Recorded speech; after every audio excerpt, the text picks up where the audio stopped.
বন্ধুরা, বাংলাতে সত্য ও তথ্য ইউটিউব চ্যানেলে আপনাদেরকে স্বাগতম। এখনকার সত্য ও তথ্য, এটিএম বুথে জাল নোট কি করবেন। এ ব্যাপারে ব্যাংকের পক্ষ থেকে একাধিক পদক্ষেপ নেওয়া হলেও অভিযোগ রয়েছে বাণিজ্যিক ব্যাংকের এটিএম বুথেই জাল টাকা নিয়েও। অবশ্য এর সুনির্দিষ্ট প্রমাণ এখনও পাওয়া যায়নি, কেননা ব্যাংকগুলো গ্রাহকদের মাঝে নোট বিতরণে যথেষ্ট সতর্কতা অবলম্বন করে। সবচেয়ে ভালো হবে জাল নোটের ব্যাপারে নিজেকে সচেতন রাখা।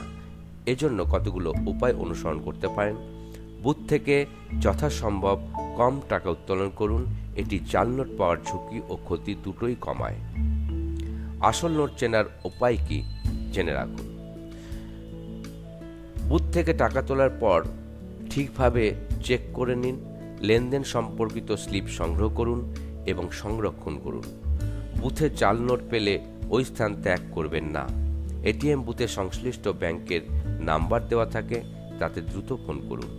জাল নোটটি বুথের সিসিটিভি বরাবর ধরে রাখুন, যাতে ইস্যু নাম্বার এবং আপনাকে ভবিষ্যতে শনাক্ত করা যায়।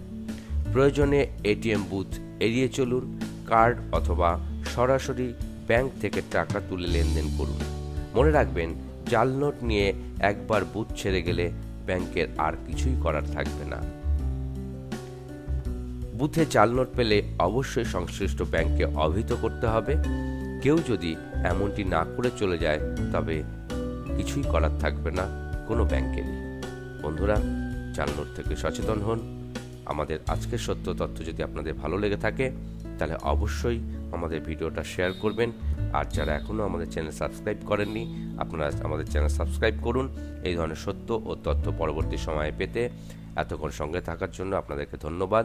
এখনকার মতো বিদায় নিচ্ছি। নমস্কার বন্ধু।